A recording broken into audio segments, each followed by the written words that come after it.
कल 2 राज्यों की मतगणना होगी और जैसा कि फीडबैक मिला है आप सबने देखा होगा और व्यक्तिगत रूप से मैं मानता हूं कि एक बहुत अच्छे बहुमत के साथ हरियाणा में हम लोग सरकार बनाने जा रहे हैं। बीजेपी ने बहुत कोशिश करी, जम्मू कश्मीर के अंदर तरह तरह की सियासी चालें चली हैं, लेकिन वहाँ पर भी मुझे लगता है कि स्पष्ट बहुमत हमारे अलायंस को मिलेगा। कुछ पर्दे के पीछे, कुछ पर्दे के सामने बहुत सारे सियासी खेल खेले गए, लेकिन वहाँ के लोगों ने 10 साल बाद जो चुनाव हुए हैं उसमें मुझे लगता है कि जम्मू के संभाग के लोग भी और कश्मीर के भी सब लोग मिलकर कांग्रेस एनसी के अलायंस को बहुमत देंगे और दोनों राज्यों में हम लोग सरकार बनाएंगे। ये जो चुनाव हुए हैं दोनों जगह, ये बदलाव के चुनाव हैं। जम्मू कश्मीर में गवर्नर साहब के माध्यम से ही केंद्र सरकार और बीजेपी अपना शासन चला रहे थे, लेकिन लोगों ने बदलाव को वोट दिया है, अच्छे प्रतिशत में मतदान हुआ है, वोट परसेंटेज हाई हुआ है और मुझे लगता है कि हम लोग दोनों स्टेट्स में अच्छा सरकार बनाने में अपनी हम कर पाएंगे। और जहाँ तक कौन नेतृत्व करेगा उसका चुनाव जो प्रक्रिया है हमारी पार्टी में कि विधायक दल की मीटिंग होती है, ऑब्जर्वर्स दिल्ली से जाते हैं, अपनी रिपोर्ट पार्टी अध्यक्ष को देते हैं और सेंट्रल लीडरशिप विधायकों की सलाह के बाद निर्णय करती है कि कौन हमारे विधायक दल का नेता बनेगा। अब राजस्थान में भी 7 विधानसभा सीटें हैं, उन पर उपचुनाव है, तारीख तय नहीं है। अब ये तो वो पार्टी है जो वन नेशन वन इलेक्शन की बात करती है। अभी झारखंड और महाराष्ट्र के चुनाव होने बाकी हैं। हम उम्मीद करते हैं कि उनके साथ ही जो 7-6 विधानसभा हमारी हैं और 10 उत्तर प्रदेश में हैं, कई लोकसभा सीट खाली पड़ी हैं, तो बहुत जल्द चुनाव होंगे। लेकिन राजस्थान के अंदर जो हालात आज बने हुए हैं, एक तरह की अनिश्चितता बनी हुई है, लोगों को मालूम नहीं है कि सत्ता का केंद्र क्या है। इतने सारे सत्ता के केंद्र हैं, संगठन कुछ बोल रहा है, सरकार कुछ बोल रही है, मंत्री इस्तीफा दे रहे हैं, उनको मनाने में लगे हुए हैं। जब गवर्नेंस में इतना कन्फ्यूजन होगा तो डिलीवरी कैसे होगी। आज 1 साल हुआ नहीं सरकार को और अपना इकबाल सरकार ने खो दिया है, अपनी विश्वसनीयता खो दी है। और अब गाँव में जाइएगा, सारे विकास के काम ठप पड़े हैं, ना धनराशि आ रही है, ना अधिकारियों में कोई सरकार का कोई डर खौफ है, कोई जिम्मेदारी नहीं है, कोई जवाबदेही नहीं है। तो इतनी जल्दी सरकार से लोगों का मन उठ जाएगा, हमने कल्पना नहीं करी थी। लेकिन दुर्भाग्य है कि सरकार अभी रहेगी, 4 साल और उनको काम करना है। लेकिन जो अभी तक जो हमने सरकार का कार्यकाल देखा है वो बहुत ही निराशाजनक है।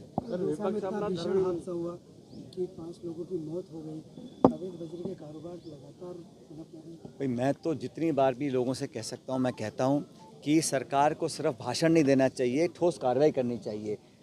जो लोग कानून तोड़ते हैं, चाहे वो शराब माफिया है, बजरी माफिया, उन पर कार्रवाई करनी चाहिए। और कोई व्यक्ति भी हो, किसी विचारधारा का हो, किसी दल का हो, किसी नेता से जुड़ा हो, अधिकारी हो, अगर कार्रवाई नहीं करेंगे तो इस प्रकार लगातार इस प्रकार के घटना बढ़ती रहेंगी। इतने लोग मारे जा रहे हैं और धड़ल्ले से चोरियां हो रही हैं, सरकार नियंत्रण नहीं कर पा रही है क्योंकि लॉ एंड ऑर्डर कोलैप्स हो चुका है। अब बच्चियों के साथ शोषण हो, बलात्कार हो, दुष्कर्म हो, दलितों आदिवासियों के साथ जो हो रहा है हम देख रहे हैं। और बजरी माफिया इतना हावी हो चुका है कि लोगों की सरेआम वो लोग लूटपाट मचा रहे हैं, लोगों की जानें जा रही हैं, सरकार हाथ पैर रख के बैठी हुई है। प्रधानमंत्री मोदी का आज मुख्यमंत्री से लेकर प्रधानमंत्री तक का सफर 30 साल का पूरा हो गया, किस तरह देखते हैं? उनका तो पूरा हो गया, लेकिन जनता का क्या होगा। आप तो राज कर रहे हैं, लेकिन शासन के नाम पर आपने किया क्या है। आज हर वर्ग परेशान, हिंदुस्तान में मध्यम वर्ग हो, किसान वर्ग हो, छात्र हो, नौजवान हो, किसान हो, और ख़ासकर हमारे आदिवासी दलित भाई बहन, सबके मन में जहन है एक भविष्य में क्या होगा। शिक्षित लोग बेरोजगार हैं, कोई सरकार समाधान ढूंढ नहीं पा रही है। आज भी वही घिसे पिटे भाषण बार बार बीजेपी के नेता दे रहे हैं। और मैंने तो देखा है कि जब हरियाणा के चुनाव थे तो भाजपा के बड़े नेताओं ने वहाँ से अपना हाथ खींच लिया। जब उनको लगा कि यहाँ चुनाव नहीं जीतेंगे तो प्रचार कम कर दिया, सभाएँ कम कर दी।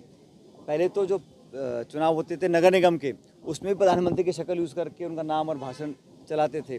अब उनको लगा कि हम जम्मू कश्मीर और हरियाणा में हार रहे हैं तो अपने हाथ खींच लिए उन्होंने। वो भी असलियत को समझ रहे हैं। और इन चुनावों के बाद, जैसा राहुल जी ऑलरेडी कह चुके हैं, वो कल महाराष्ट्र में थे, हमारी पार्टी की पूरी तैयारी है और हमारा गठबंधन मजबूत सरकार महाराष्ट्र में भी बनाएगा। लगातार बयानबाजी चल रही है कि राजस्थान का सत्ता नहीं, सर्कस चल रहा है, सर्कस चल रहा है, तो बहुत चल रहा है।